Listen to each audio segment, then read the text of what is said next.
Bonjour, bienvenue sur ma chaîne. Aujourd'hui, je vais vous parler de la bactérie L. reuteri. Donc, je vais vous parler de ses bienfaits et puis je vais aussi vous montrer comment faire votre yogourt L. reuteri maison. Pour être exact, on n'a pas le droit d'appeler la bactérie L. reuteri du yogourt parce que c'est seulement certaines bactéries qui ont le droit d'avoir l'appellation yogourt. Mais comme on est entre nous et puis que le résultat ressemble à du yogourt et que ça goûte le yogourt, je vais continuer à appeler ça du yogourt. Donc la bactérie L. reuteri, c'est une bactérie très bénéfique qui autrefois était présente dans notre intestin, mais qui a pratiquement complètement disparu depuis environ 50 ans. Pourquoi la bactérie Lactobacillus reuteri a disparu? C'est à cause de notre mode de vie.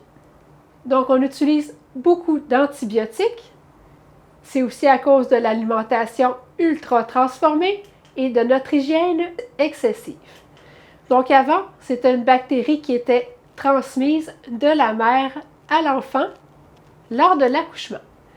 Mais aujourd'hui, on va la retrouver seulement chez certaines populations isolées. Donc, chez les populations qui vivent encore de façon traditionnelle, donc comme des peuples chasseurs-cueilleurs. Donc, on va en retrouver encore en Nouvelle-Zélande, en Papouasie-Nouvelle-Guinée ou en Afrique. Donc, eux ont encore la bactérie L. reuteri naturellement dans leur microbiote. Donc, c'est une souche de bactéries qui a été popularisée par le docteur William Davis, qui est un cardiologue américain, et puis qui a écrit un livre sur le sujet qui s'appelle Supergut.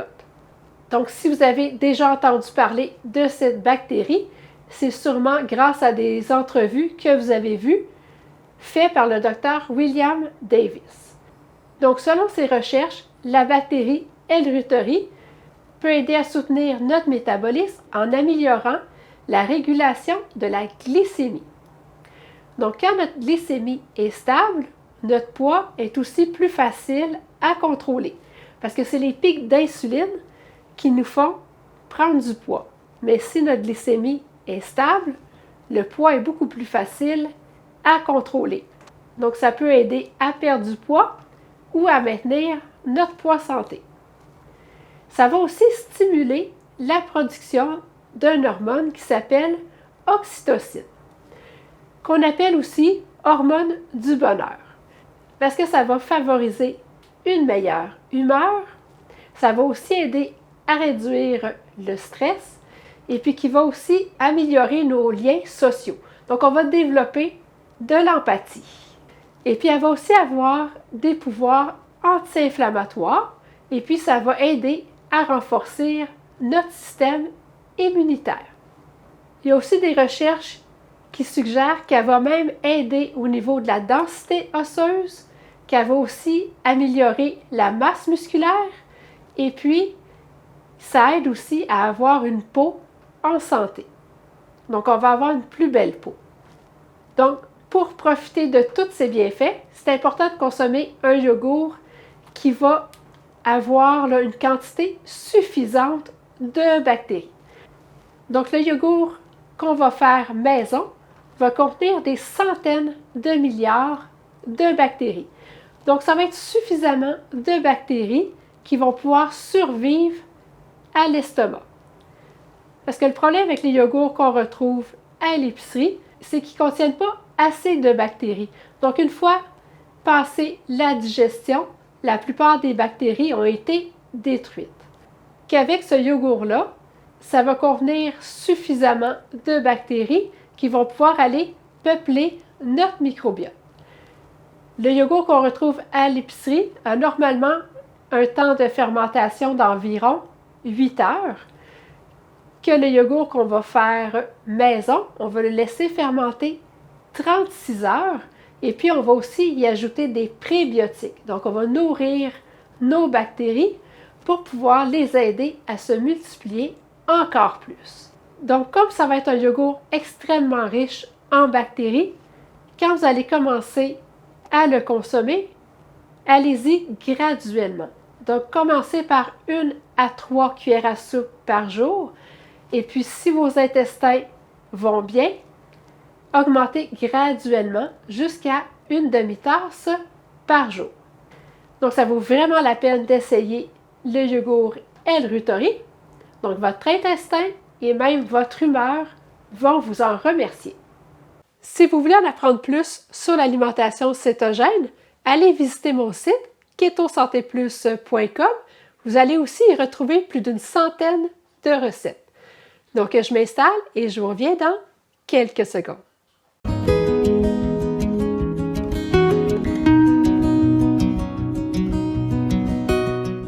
Donc, la première fois que vous allez faire le lait fermenté L-Rutori, vous allez devoir acheter des bactéries. Donc, ça se vend en sachet comme ça. Et puis, à l'intérieur, vous avez 4 sachets de culture. Mais dans le fond, on a besoin de seulement un sachet. Et puis, par la suite, on garde du lait fermenté, donc à peu près 3 cuillères à soupe. Et puis, on l'utilise pour partir une nouvelle fermentation. Donc, après la première fois, on n'a plus vraiment besoin de sachet. Il ne faut juste pas oublier de toujours se garder du lait déjà fermenté. Je vais commencer par faire chauffer 1 litre de crème 10%. Donc, c'est vraiment la crème 10% qui donne le meilleur résultat. Et puis ici, j'ai trouvé là, vraiment une très belle crème avec aucun additif. Donc, c'est vraiment très, très bien. Donc, dans les ingrédients, on voit que ça contient seulement du lait et de la crème. Donc, on n'a pas besoin de rien stériliser. On doit simplement s'assurer que tout ce qu'on va utiliser pour faire le lait fermenté soit bien propre. Donc, je vais allumer mon rond. Et puis, je vais faire chauffer mon lait jusqu'à temps qu'il atteigne la température de 96 degrés Fahrenheit, qui est la température durant laquelle ma crème va fermenter pendant 36 heures. Donc, je vais l'amener tout de suite à la bonne température. Et puis, comme la fermentation doit durer 36 heures, c'est important de calculer à quelle heure le yogourt va être prêt pour vous assurer d'être disponible pour pouvoir arrêter la yaourtière. Comme moi, présentement, on est vendredi 11 heures, donc mon lait fermenté va être prêt samedi soir à 23 heures. Donc, juste vous assurer que vous allez être à la maison quand la fermentation va être terminée. Puis aussi, vous assurer que la fermentation ne va pas se terminer en plein milieu de la nuit. C'est plate de devoir se lever pour arrêter tout ça. Avec un thermomètre, je vais suivre la température de mon lait. Donc, dès que la température va s'approcher de 96 degrés Fahrenheit, je vais tout de suite retirer mon chaudron du feu. Donc, dans un petit bol, je vais mettre 1/3 de tasse de ma crème que j'ai chauffée à 96 degrés Fahrenheit. Si jamais vous avez dépassé la température, attendez vraiment que la température redescende à 96 degrés Fahrenheit parce que les bactéries là, sont vraiment là, très sensibles à la chaleur. Ensuite, à ma crème, je vais ajouter de l'inuline. Donc, l'inuline, c'est des prébiotiques qui vont venir nourrir mes bactéries. Donc ça va aider à avoir un taux plus élevé de bactéries. Donc, vous allez mettre de 1 à 2 cuillères à soupe d'inuline. Si c'est la première fois que vous faites le L-Rutori, mettez 2 cuillères à soupe d'inuline. Mais moi, ça fait vraiment plusieurs fois que je fais le yogourt. Et puis, à 2 cuillères à soupe, mon yogourt se séparait trop. Donc, j'avais trop de petits laits. Donc, j'avais comme une couche de fromage cottage. Donc, c'est vraiment comme très granuleux. Et puis, dans le fond, j'avais beaucoup de liquide. Donc, maintenant, je mets seulement 1 cuillère à soupe. Et puis, de cette façon-là, j'obtiens un yogourt avec une meilleure consistance, donc avec beaucoup moins de petits laits. Donc, commencez toujours par 2 cuillères à soupe. Et puis, si vous voyez que ça se sépare trop, passez à seulement 1 cuillère à soupe la prochaine fois que vous allez faire votre lait fermenté. Mais les premières fois que vous allez le faire, c'est normal, là, ça va vraiment se séparer. Donc, les 2 premières fois que vous allez en faire, c'est normal d'avoir beaucoup de liquide, donc beaucoup de petits laits. Si c'est la première fois que vous faites le yogourt, vous allez verser un sachet dans la crème. Je vais tout simplement verser mon lait fermenté que j'ai récupéré de ma fermentation précédente.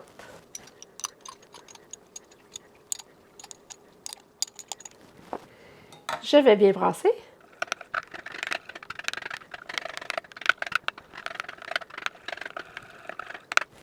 Je vais verser ma crème dans mon récipient qui vient avec ma yaourtière. Je vais verser mon mélange d'inuline et de bactéries. C'est important de ne pas faire plus qu'1 litre à la fois, parce que même s'il me reste de l'espace, j'aurais l'impression que je pourrais en faire fermenter plus. En fermentant, le lait va gonfler, donc il va prendre plus d'espace. Donc, si vous en mettez trop, ça va déborder. Donc, maximum 1 litre à la fois. Je vais brasser. Je vais mettre le couvercle. Et puis, je vais aller déposer ça dans ma yaourtière. J'ai acheté une yaourtière de la marque Luvelé parce que c'est une des seules yaourtières qui me permet de chauffer à 96 degrés Fahrenheit et puis de faire une fermentation de 36 heures. Parce que la plupart des yaourtières vont permettre une fermentation d'environ 12 heures. Donc, elle, c'est bien pratique de pouvoir faire une fermentation de 36 heures. Et puis, c'est important que la température de 96 degrés Fahrenheit soit toujours constante. Donc là, je vais remplir le récipient d'eau.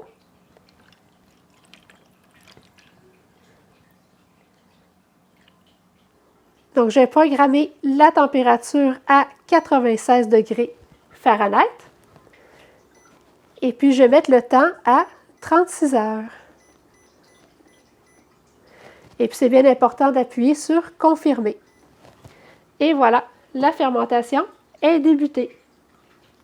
Ce que je fais, c'est que je nettoie correctement mon petit contenant et puis je le garde sur le dessus de ma yaourtière pour me rappeler de toujours garder du yogourt pour une prochaine fermentation. Donc ça, c'est vraiment important de ne jamais oublier d'en garder pour la prochaine fois. Avant d'acheter ma yaourtière, je le faisais dans le déshydrateur. Donc le déshydrateur peut garder la température de 96 degrés Fahrenheit et puis je pouvais mettre le temps aussi à 36 heures. Dans le déshydrateur, ça fonctionnait très bien aussi. Donc voici ce qu'on obtient après 36 heures.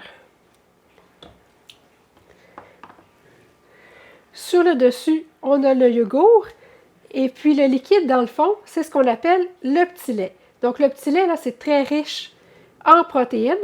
Donc, c'est vraiment important de le conserver. Donc là, moi, il s'est séparé juste un peu, mais les premières fois que vous allez faire le yogourt, vous allez avoir vraiment une plus grosse couche de petit lait. Donc, vous avez juste à brasser, c'est vraiment pas grave.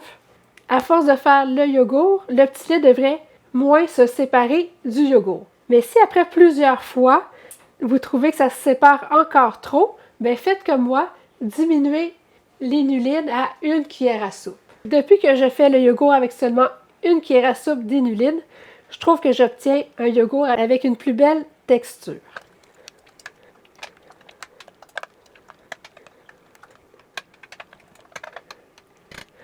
La chose la plus importante à faire, c'est de remplir un petit contenant avec le yogourt pour pouvoir partir une prochaine batch. Donc, je vous dirais, ça prend à peu près 1/4 de tasse.